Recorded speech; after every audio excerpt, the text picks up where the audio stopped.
So welcome to those of you who are here. And if you want to take a minute while we're waiting for other folks to just tell us who you are and maybe what your affiliation or institution is, and kind of say hello to the rest of us, that would be great. And then I can unmute you if you want to say something. And also, actually, if you want to share your screen later on or something like that, we're going to have a small group today. So if you could just take a quick minute to say hello in the chat.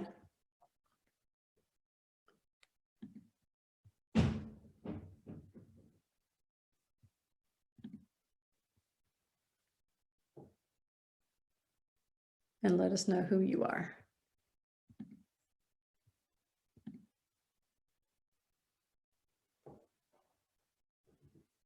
I know a couple of people.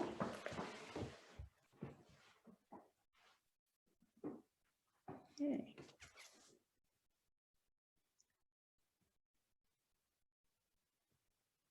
Super.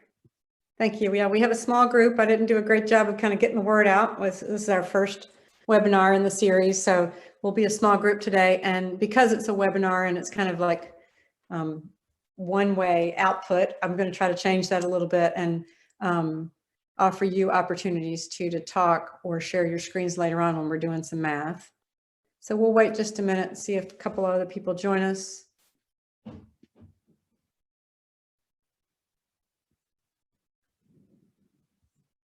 I'm not used to the silence from the audience, so I'll try to get comfortable and patient with that.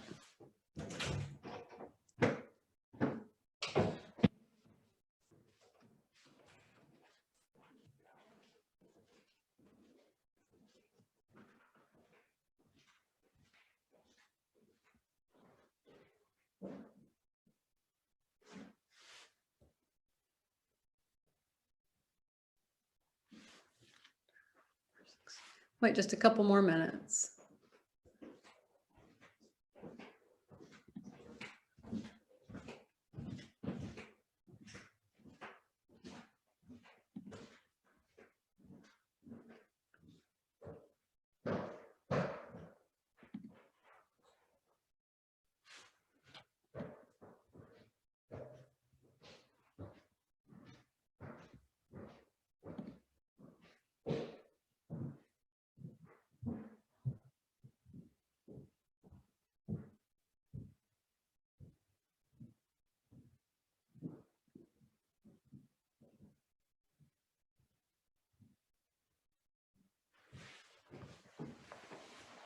So while we're waiting for a couple of other folks hopefully to join us, this is the first of a webinar series that is sponsored by COMAP. And what we had hoped to do was to have an opportunity to chat with folks a little bit about modeling problems that you can do in your classroom, but also talk a little bit about math modeling through the contests, in particular the HiMCM, and then also just have, you know, kind of for folks that are brand new to modeling, introduce the modeling cycle and talk a little bit about how you can start dipping your toe into it, so to speak, and getting your students comfortable with modeling. And then hopefully as the year progresses, you can kind of introduce more modeling problems into your classroom. Or I see that there's some people like Tammy's from Department of Public Instruction here in North Carolina. If she wants to share the information with folks at the district level, then, you know, the webinar is being recorded and they can go and have this available on the COMAP site. We're going to have it on the mathmodels.org site, is what John just told us. And we'll also have all the materials available. So I think, I know your time is valuable. We'll go ahead and get started. You guys just let me know via the chat if you can't see something or if you can't hear me and something goes wonky. I'm new to running this kind of like, again, as a one-way street in terms of the webinar. So I'm going to share my screen, and you should be able to see my PowerPoint that I'll get started here. And we'll talk a little bit about math modeling and the series. Like I said, I just retired from the North Carolina School of Science and Mathematics, where the focus of many of our math courses is, well, maybe not the main focus, but we try to incorporate math modeling into our courses. And then we have a standalone math modeling course too. And then the work that I'm doing now is through COMAP, and they have lots of wonderful resources for math modeling. So I just wanted to kind of talk a little bit about what we're going to do in this session. We're going to introduce the modeling process, and I know I have some veteran modelers here in the audience, so please feel free to jump in via the chat, or if you need me to give you the mic, I'm happy to do that. We're going to talk about the particular problem, which is what we call the Midge problem. We're going to create some models, hopefully actually do some mathematics in this time together, and spend some time analyzing and assessing your models. We're going to talk a little bit about the teacher role, because what I found in exploring math modeling in the classroom is that the teacher role kind of shifts from, being kind of a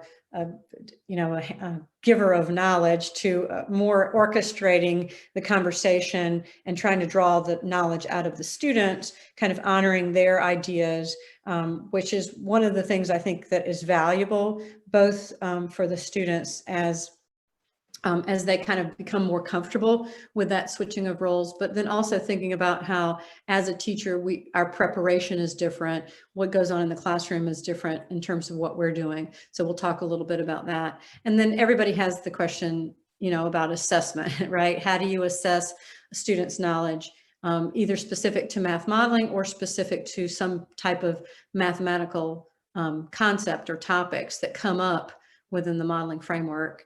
And then, like I said, we have lots of resources. COMAP has a lot of good resources. NCSSM has produced some nice problems and some support for teachers on their websites. So I'm just going to talk a little bit about what math modeling is, and this comes from the game report, because many people talk about math modeling, but sometimes we aren't always on the same page about what we mean. What is mathematical modeling? And in this particular case, the game reports defines it as a process that uses mathematics to represent, analyze, make predictions, or otherwise provide insight into real world phenomena. Most short definitions we find emphasize this most important aspect, namely the relation between modeling and the world around us. So there's some other specific things there in terms of using mathematics to quantify real world phenomena and analyze behavior, to explore and develop or understand some real world problem. And the idea that it's an iterative problem solving process is really important, because again, that's kind of different for students. They aren't used to having like a second chance, in a sense, to go back and think about how my model is useful or how it's not useful, how it fails in some way, and then actually have time to go back and modify the model.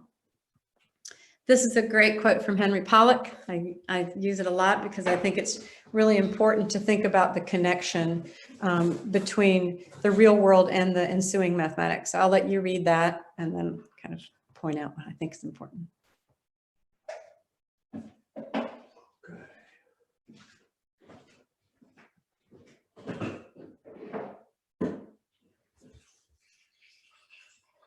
So I think what's really important about what Henry Pollack is saying here is, he says, when you use mathematics to understand a situation in the real world, and then perhaps use it to take action or even to predict the future, both the real world situation and the ensuing mathematics are taken seriously. So that's what we'll try to kind of stop every once in a while and say, is it true that we are taking both the real world situation and the ensuing mathematics seriously? Both of those are super important.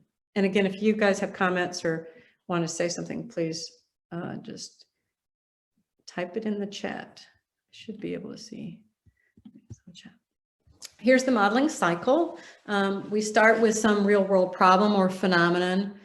And then sometimes we define the problem. The students themselves define the problem. Maybe they're noticing something about a real world situation, or maybe the problem is defined for them, but it is specific to a real world problem.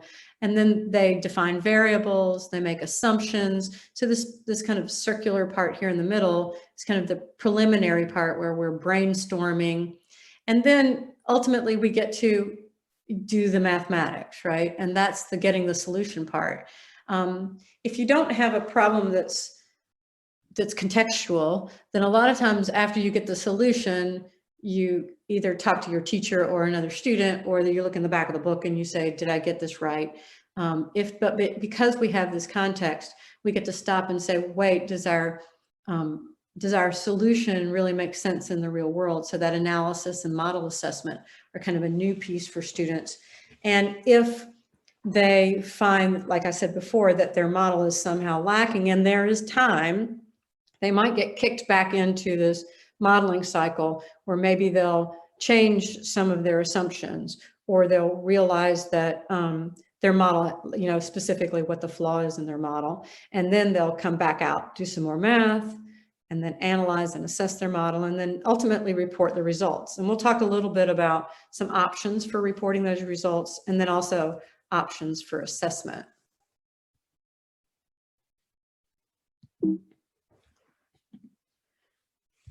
So the components of the math modeling cycle, the defining the problem, the making assumptions, the defining variables, getting a solution, the analysis and model of the assessment, and then the reporting the results, they're explained very specifically in the math modeling handbook that I'll give you a resource for later. And in particular, in the math modeling handbook that was produced by SIAM, the Society for Industrial and Applied Mathematicians, they have these really nice cards that I'll show you later that you can actually print out and laminate if you're physically in the classroom. It's kind of nice to have a set of those at everybody's desk, so that you might even stop and say, oh, today I'm thinking about just this part of the modeling cycle because my students are new to it. For example, making assumptions or the analysis of the model. So it's kind of nice to have both the descriptions of each of these components on those cards, but then also to kind of remind the students, they could pick up those cards and say, oh, where am I in the cycle? What am I doing right now? And it kind of helps them connect with the modeling cycle a little bit better. So this is the problem that we were going to work on today.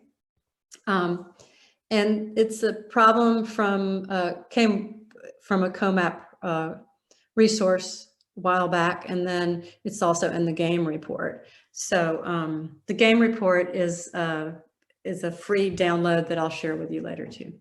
So it has this problem about these biting insects called midges.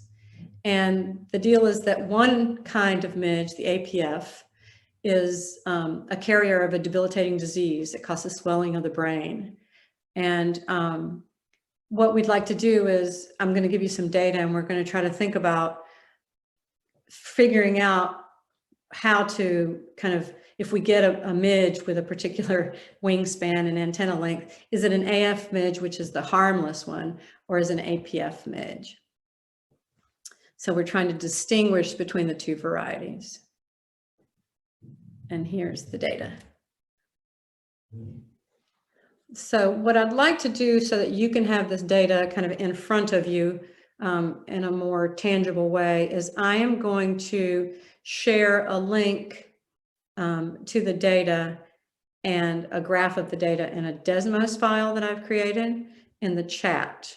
So, but before I do that, I'm going to let you look at the numbers, just if you like numbers instead of graphs.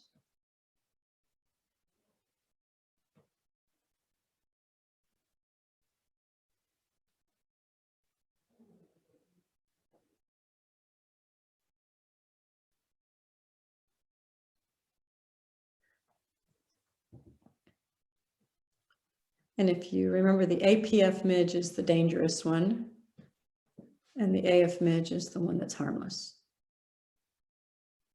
And then ultimately, they're also asking you, once you've come up with a way to classify them, they're giving you 3 new data points and asking you to classify these midges based on this data. So before we go to the Desmos file, what I try to do is I try to give students an opportunity to just think about what we're sharing and ask them, what do you notice and what do you wonder? So I'm going to collect your ideas on the Padlet. I'm going to escape out of here, copy the Padlet link into the chat so you can have that in there, and then I'll put the data back up on the screen so you can see it.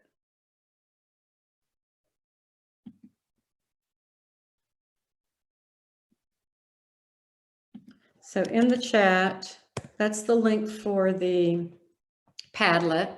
And then I'll share my screen again so you can see the data. And then I'll also be able to go to the Padlet. So the question is, what do you notice? What do you wonder in thinking about kind of starting the, kind of getting to know the data in a sense?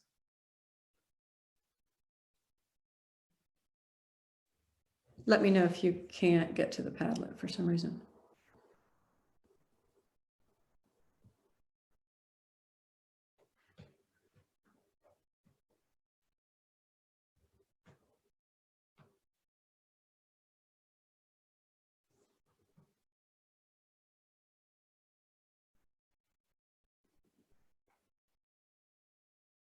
So I'm going to keep that up there in just a second. But I also want to get to the Padlet.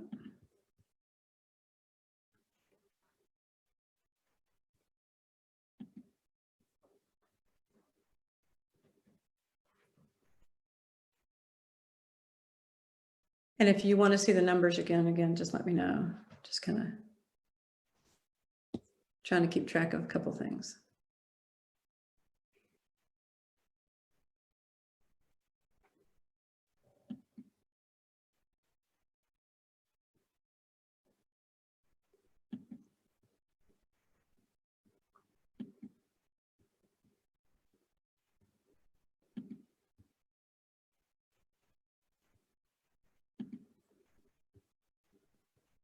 Let me know if you want to see the data again. You can just type in the chat if you want more time with the data.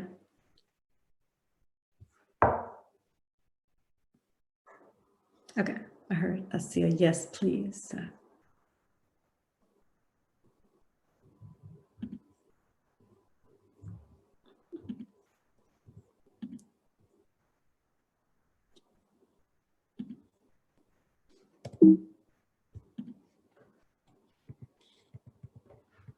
There you go.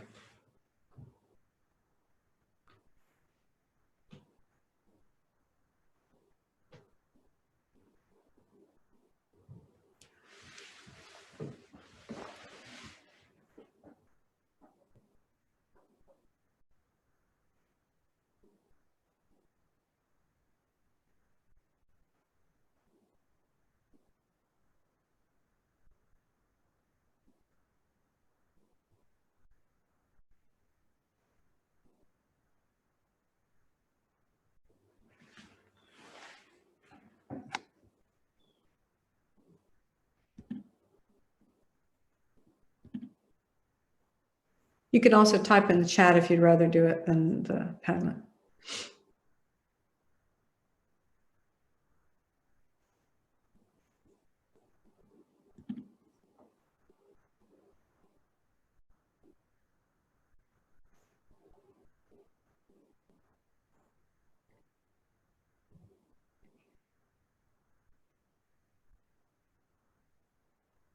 Okay, so I'm going to go and see what's going on in the Padlet, see if there are any other ideas.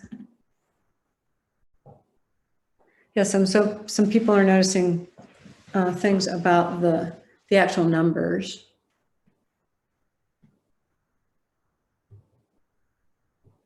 The relative size of the numbers.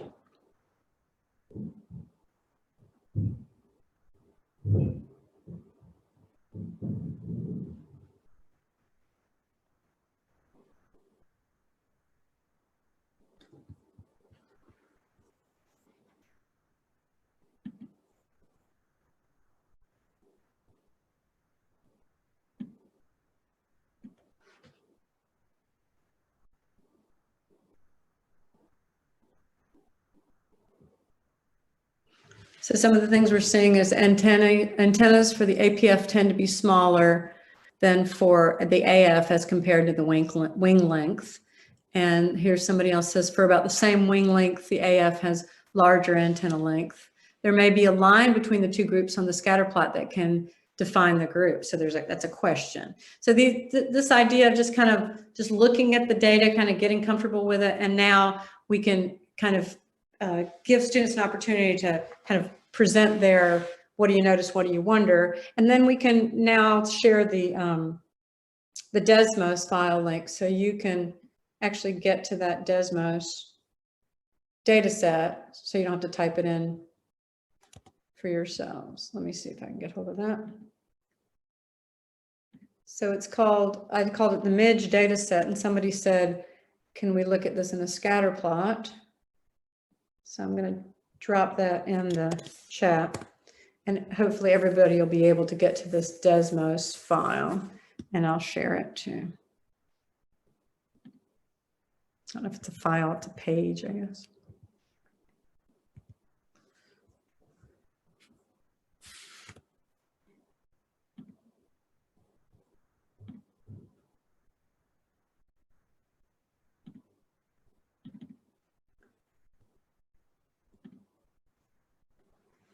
So I'm sharing my screen, and hopefully you guys can see it. Everybody can see that. And what I did was I just typed it in the green here. It's the first data set, and the second one is the APF, which are the more dangerous bugs. And somebody mentioned maybe there's some kind of a linear model, some kind of delineation here that we could come up with. So that's kind of one of the typical ways that students think about this. That is, what would that delineation be, and how do you come up with that? So I'm going to take a minute to stop sharing and just collect some ideas, either in the chat, or like I said, if you want to be unmuted, I can make you a panelist, which means that you can talk. And I think everybody can share their screen now too. So if there's something that you want to think about, this would be the time when students would talk in their groups and, you know, kind of try to explore some of the specifics via the data.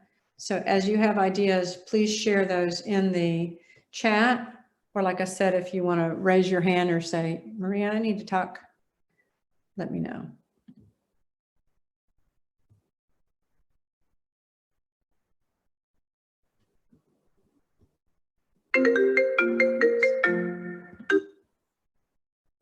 I got a phone call from somebody I didn't know.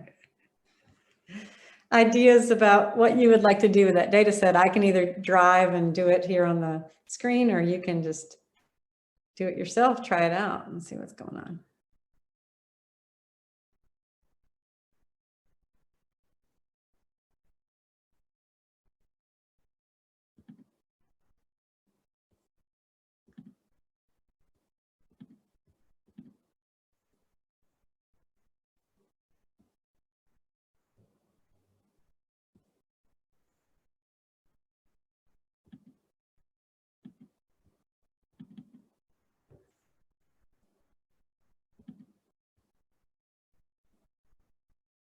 I'm allowing people to talk. So if anybody has an idea, I'm asking you to unmute. See if I can do that for everybody. Oh, look, yay, now we can talk. And I can see you. I can see Tammy's picture. Oh, there's Kashina.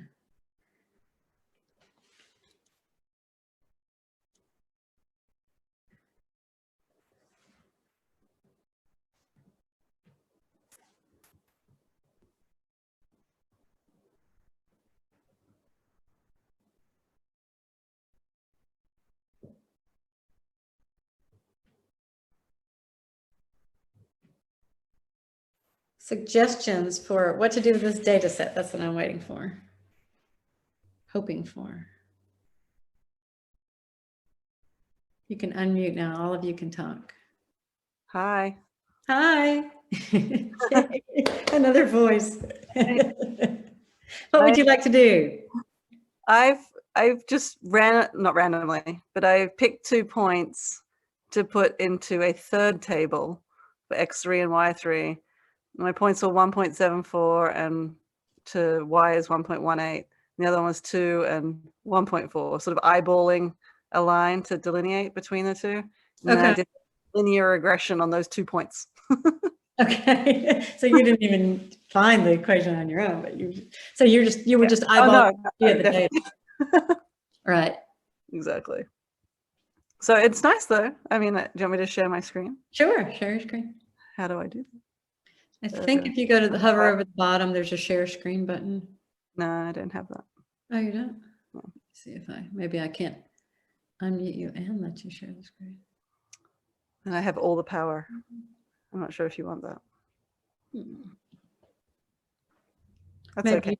you could give it to me and I could type it Yeah, in. my equation ended up being, if we round it, the slope was 0.85 and the y-intercept was negative 0.3, approximately.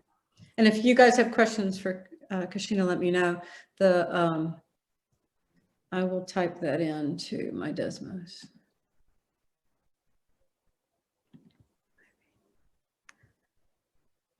I can find my Desmos. Got a lot of screens. I don't want to lose my Desmos. Point equals 0.85. I know I'm not sharing just yet, but I will. Minus 0.3. Y'all can type those in there. And if you guys have suggestions for like to refine this, or to say if there are issues with the way this model was created, that's another thing that we could talk about in terms of like building this classroom community where we feel like we can respectfully talk to one another about what we think is valuable and, you know, what needs to be kind of tweaked in a sense. So hopefully everybody can see that model. Other suggestions for how we might try to figure out a way to kind of draw the line, so to speak?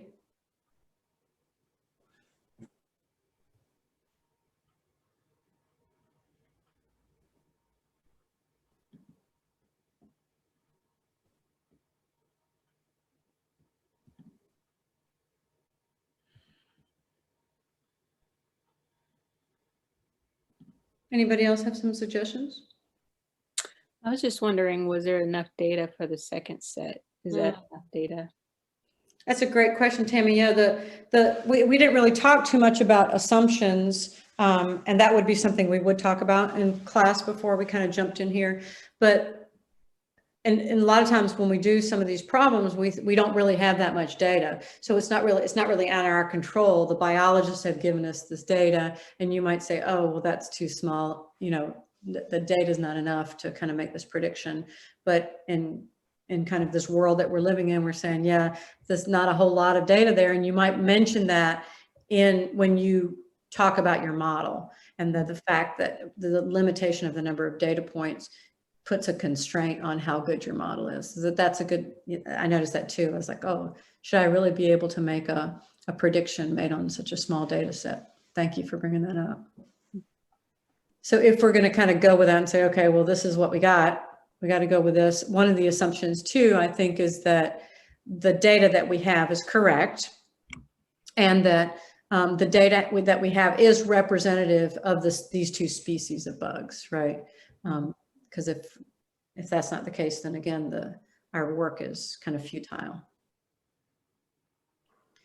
So let's suppose we say, yes, we believe this data and this is all we got. Any other suggestions about how to kind of move forward and making progress towards drawing the line in a way that we would feel confident? I remember from grad school learning something about discriminant analysis, but I can't remember it. I don't know what discriminant analysis is. So I mean, this is for middle school and high school kids. Okay. So. I know. It's sort of a more mathematical way of where to draw that line, I think. Right. I mean, you eyeballed it, right? And a lot of kids would do that. They say, "Oh, let me just try it." Especially if you had this on some graph paper with some clear rulers, right? Yeah. Okay. Well, I'm going to offer up some suggestions in the interest of time, based on what some of my students have done, and also some of these ideas are written up in the game report for this problem. But what some students have done is they've created a linear regression for each of the data sets separately. And I can show you how to do that pretty easily on Desmos if you want to play along. I can come down here in one of the cells, and the very first data set, Desmos named them X1 and Y1. So I can create a linear regression model by just typing Y and then the number 1, and it'll automatically give me a subscript. And then I can type a tilde, and I can say M X1 plus B. And again, the Y1 and the X1 look like I've done something special to make it a subscript, but I didn't. All I did was just type a 1 and for each of those. And it gives me, Desmos gives me an M and a B. And so let's see if I look at that purple line right there is the one that is a model for the first data set. And then I can do the same thing for Y2 tilde MX2 plus B. And so now I have these 2 lines. If it's okay with you, I'm going to turn off the green one, the eyeballed one. Oh, thought I was going to do that. And then think about what I could do with these 2 lines. So sometimes the kids get these 2 separate models and they say, well, how can I find one that's kind of in between in a sense?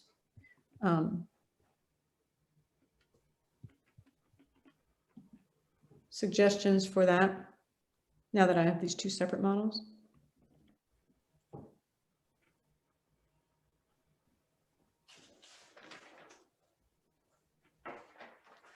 Just gonna get some of those right now. Just average the slopes and y-intercepts. That's one of the things they do. They love average. So I'm actually going to type that in as a function. I'll tell you why in just a minute. So I'm going to type f of x equals, and I've got that model here because that's one of the typical kind of paths that the students take. 0.5185x plus 0.350. So that new red line is the kind of the average line between those 2 linear regression lines. And as you can see it, well, I don't know if you can see it, but the reason I typed f of x is because it looks like one of the AF midges right here is close to the border. And so I wanted to see like what happened with the classification for that one. So if you see I hovered there, it's f of 1.72. See which side of the line it landed on. And it gives me 1.2418. So the green dot is actually falling into the APF classification. So our average model has this flaw in it. That's what I was talking about before. We stop and we say, does it make sense? We could just stop and say, oh yeah, this is going to be the delineation. But if we assume that this data is correct, then it's classified one of the AF midges as the APF midge. So we might say, oh, let's go back to the drawing board. So does that have anything to do? I mean, it looks like before you drew that red line, I was thinking at that point was lying outside of the data. It looked like it might be some type of an outlier. Because if I look at the point right before it, it's closer to the purple line. Like if, I don't know what that number is, not that point, the point, oh yeah, right there. Right here? Yeah, there. Yeah. So I was thinking that point should be closer to the point that's on the red line should be closer To the purple line. Yeah, so it seemed to be some type of an outlier. So again, yeah, Tammy, you're really kind of saying that what's going on with the data in terms of I don't have enough for the red ones and then the APF ones, and then the fact that might be an outlier. So you might just stop here. If you were a student, you say, I'm going to stop here and I'm going to be okay with that misclassification because of the fact that one should, in your eyes, should be closer to the purple line. Or the other issue is that I've misclassified one, but it's not so terrible because I called it an APF midge, and it could be an AF midge the way they've given me the data, but it's better to kind of be safe, right? Yeah. That's a safer classification. But if we go back to the question wasn't how to keep the biologist safe. It was like, how do you find a delineation to classify new bugs? So all these things are great observations. And it just gives you a little taste of a pretty straightforward, from a mathematical perspective, question in terms of the data. The other thing is some students like to look at it in terms of some of the things that you noticed to begin with on the Padlet. And that is, if we think about the variation, the antenna length to the wing length as a ratio. So what some students do is they take the ratio of, let's see, which is which here. We've got, X is the wing and Y. right. So we can take, and I guess it really wouldn't matter, but we can do Y1 against X1, and we can actually put it right here into the table. If you click over to the right, you can create a new data set, or we can, let's go ahead and do that and see, if we do Y1 divided by X1. So those are the ratios. Unfortunately, they show up in red. Let's change the color. If we hold on to it, there we go. Let's change those to blue. So those are just the ratios. And you might not want to plot them against X. You might just want to plot them along the X-axis as a univariate data set.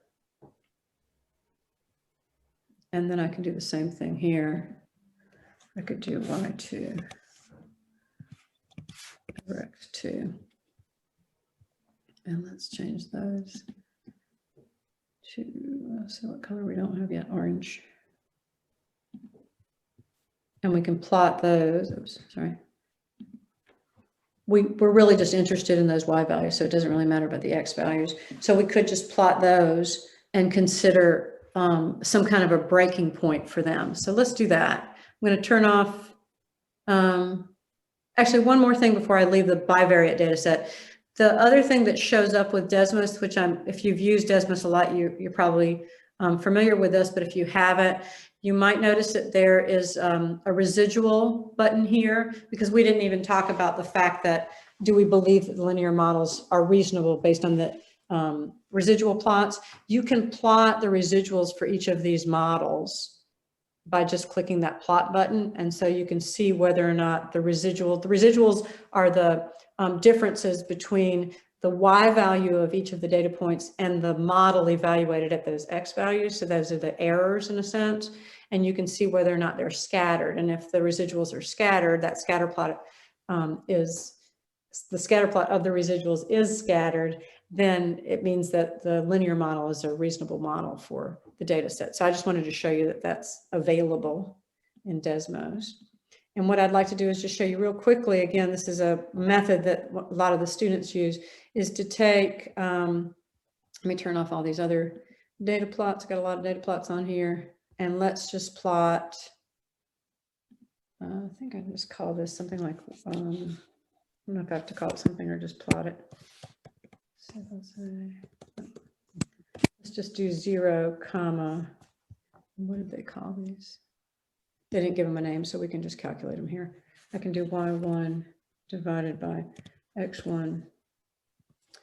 And we're just making them a univariate data set. Y2 divided by X2. And I'll turn everything else off here. Is that funky? I'll turn off these here.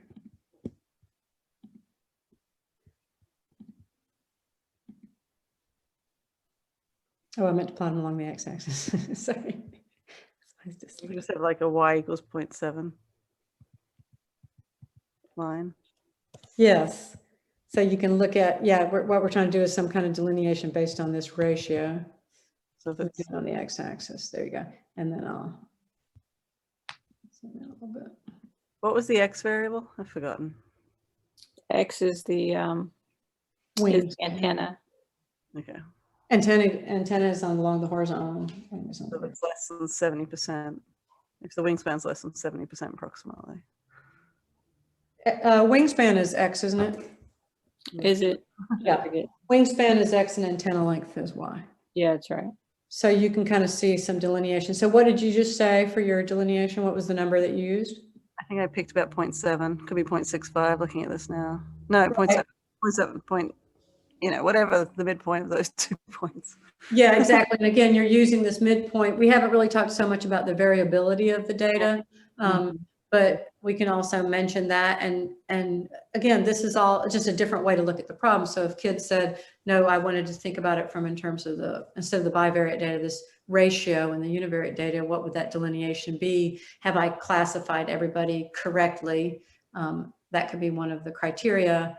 And then it gives you 3 other bugs to classify, so you can kind of test your model. So all the things we're chatting about now are possible solution methods. It's not like one is necessarily better than the other.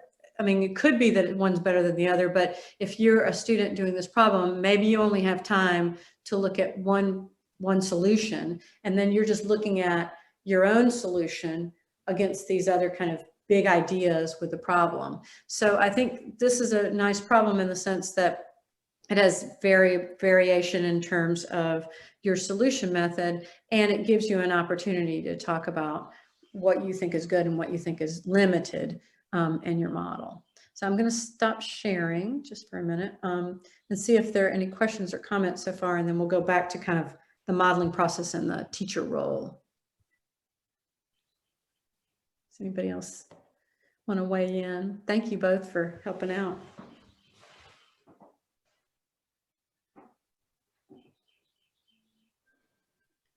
I think both of the methods that we just chatted about are quite accessible to middle and high school students. Anything else y'all want to chat about in terms of the specifics of what we just did? Okay. Hi, Maria, it's Ray. Can you hear me? Yeah, I can. I was just thinking about something that I'm always trying to remember, which is that a lot of people can't see the difference between red and green.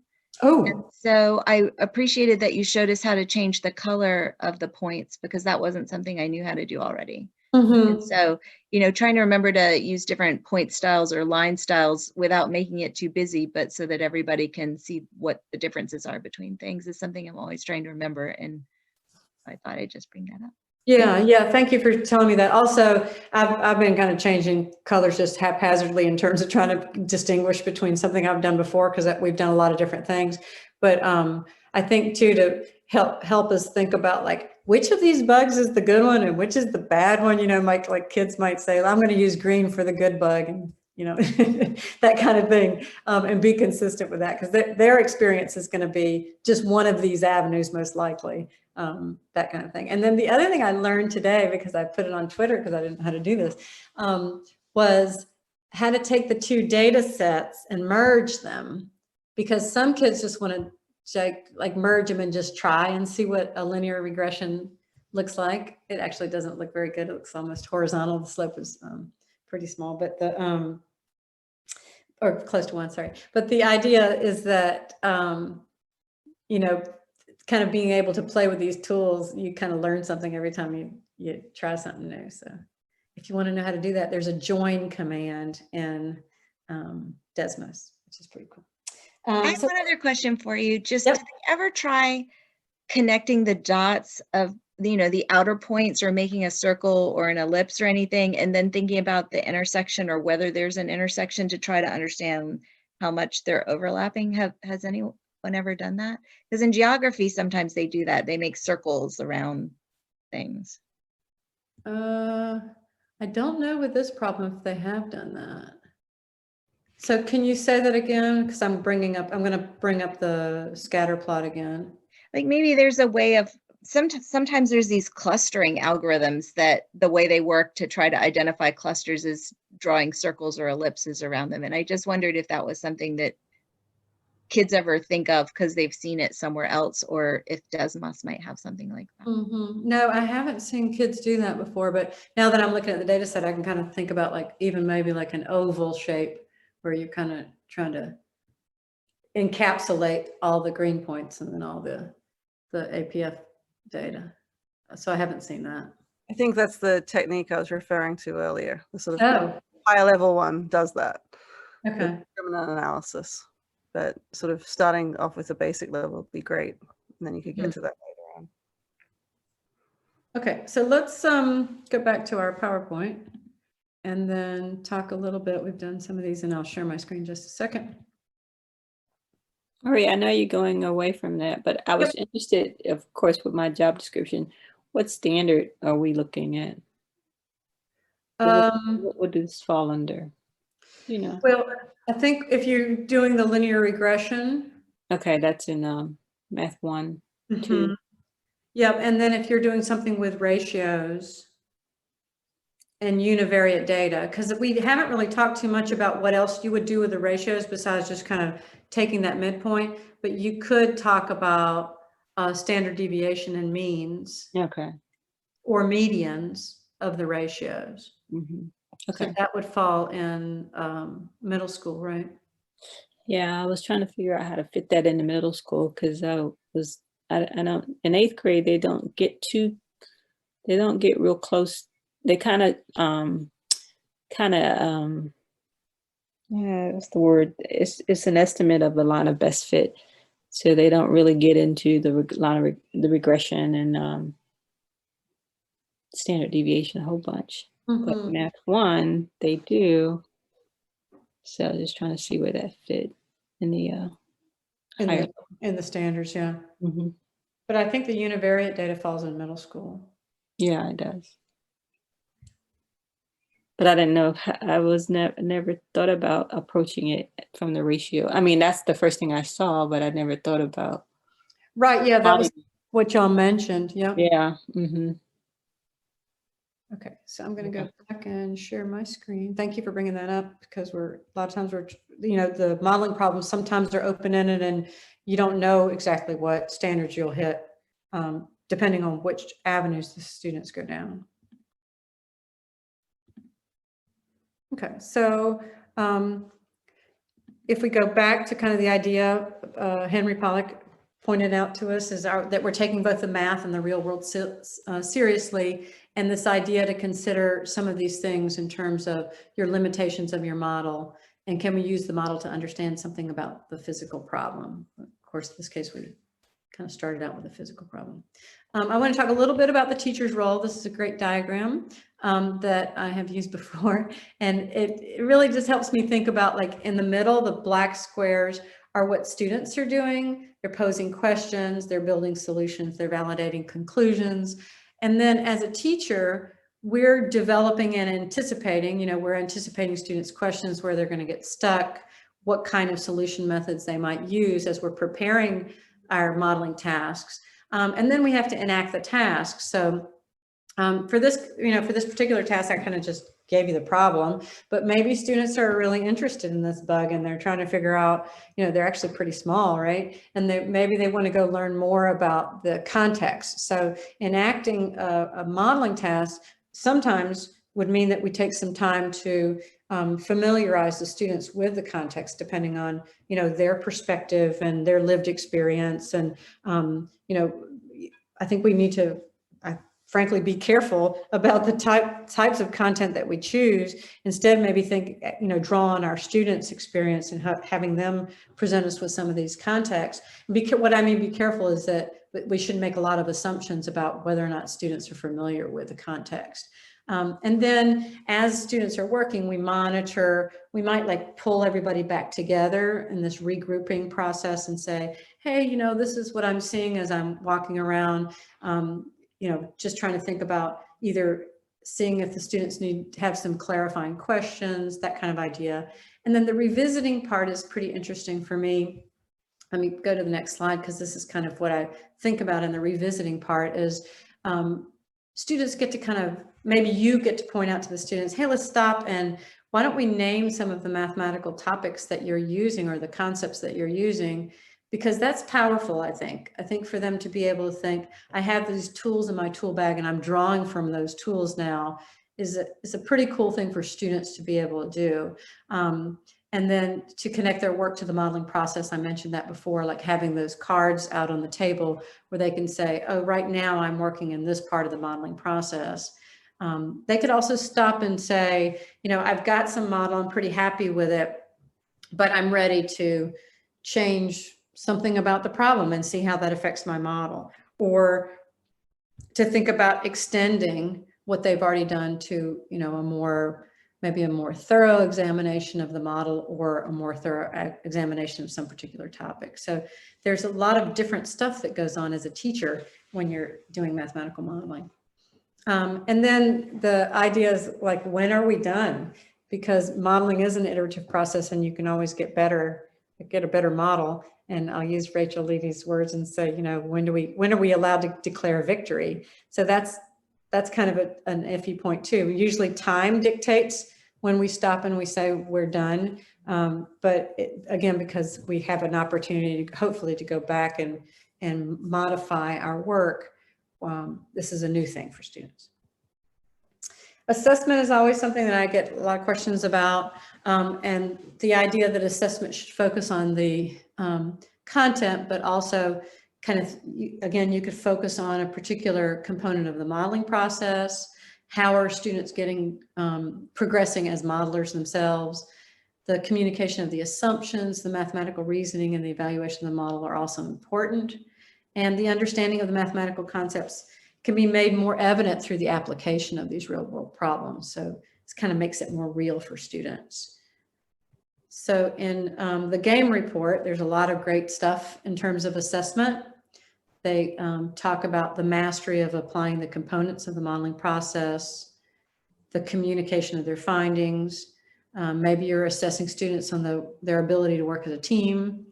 And we always want students to become more persistent and not kind of just throw up their hands and say, wait, I can't do this, but instead kind of get better at things slowly and build some confidence in themselves. So maybe you even see some progress in students in that case. Maybe you do have a student that at the beginning of the school year would throw up their hands quite quickly, but then as the year progressed, you see them develop kind of that persistence. I won't take too much time for this because we're almost done, but I'll let you know that in the game report, there's a lot of information about specific things that you can think about in assessment.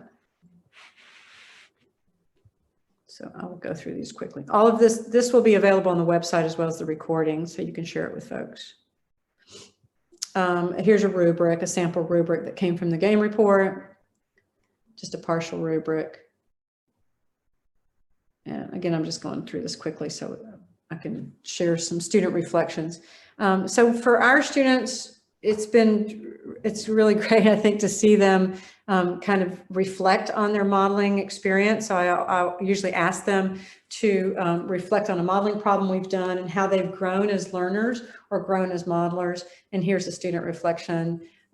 This person says, modeling helps me remember the math because then I have some kind of example that can help me think through a problem logically and relate it to something that I know about outside of the classroom. I feel like I can apply this method to a lot of things outside of math, like science and literature and history. So those comments are always fun to see. Let me see, there's some.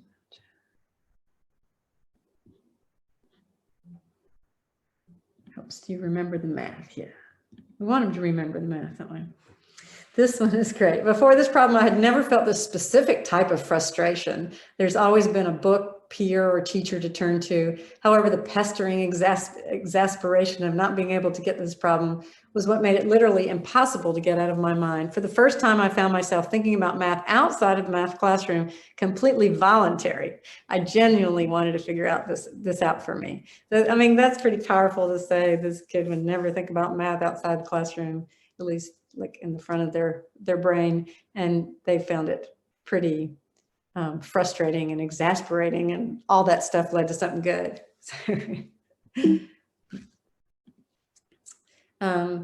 The teachers, these are some things that I think about in terms of kind of addressing teachers' concerns. This idea that it invites students into the mathematical conversation and it honors their way of knowing, right? There's more than one way to solve a problem, and we can stop and value that. And I think that's quite empowering. We can address the changing curriculum standards, like Tammy asked about what standards we're under. This was, the Common Core Standards has math modeling as one of the standards. And also addressing the assessment challenges in one size fits all. This is a great way to think about, like, what do you want students to present to the rest of the world when they're done with the problem. You can have like little short videos with Flipgrid or VoiceThread. You can have them present a paper. You can have them just share out on a whiteboard. There are all these different ways that you can have kids share what they know. And then I think also it can slow down the race to calculus in high school, where we're thinking about valuing different kinds of mathematics, not just everything rushing to calculus. And then it opens the door, hopefully, for access and equity. One of the things I wanted to share was an article that Joe Bowler wrote, and I saw that Saul Garfunkel also just wrote an article recently. Sorry. An article recently about pursuing gender equity in mathematics and how some students experience at the college level participating in a math competition. These were young women, how that experience really kind of helped them connect with mathematics. And then there's a Facebook Live session that Joe Bowler did that you can get to from this link. And then these are just some resources. CIAM has some videos, introduction to math modeling and the process, and an exercise that you work through with my former colleague, Dan Teague, who's fantastic. So these are nice videos to kind of help people get started with math modeling. And then these are all free downloads: the game report, the math modeling handbook, and the computing and communicating. So I'm just gonna, these will all be in the PowerPoint. These are some NCTM publications. A lot of people are talking about modeling. It's kind of where it's at, and lots of different resources. So I'm gonna leave just a quick minute if anybody has comments or questions, and you can always send me email. We're gonna put the PowerPoint and the recording up on the site mathmodels.org. And so you can share it with your colleagues. Do you guys have questions? I want to thank you all very much for your attention and playing along with me today. Thank you, Maria. You're welcome. Somebody says pre-calculus should be a modeling course. Yes. Yes. We'll look forward to the next one. Send out your information so I can share and get more people in. Okay, yes, next time for sure. The next one is November the 18th. It's going to be Greta Mills. She's going to be talking about some specific modeling problems that are more open-ended that her students have done as part of the contest. And we'll have one of these per month starting in January. We're going to take a break during December. So we'll have Greta on November 18th, and I'll send you out that information and a link. And if you have any suggestions for me, you have my contact information, and I really appreciate y'all being here. Thank you so much. Thanks a lot, Maria. Thank you. Thank you. Ciao. Bye.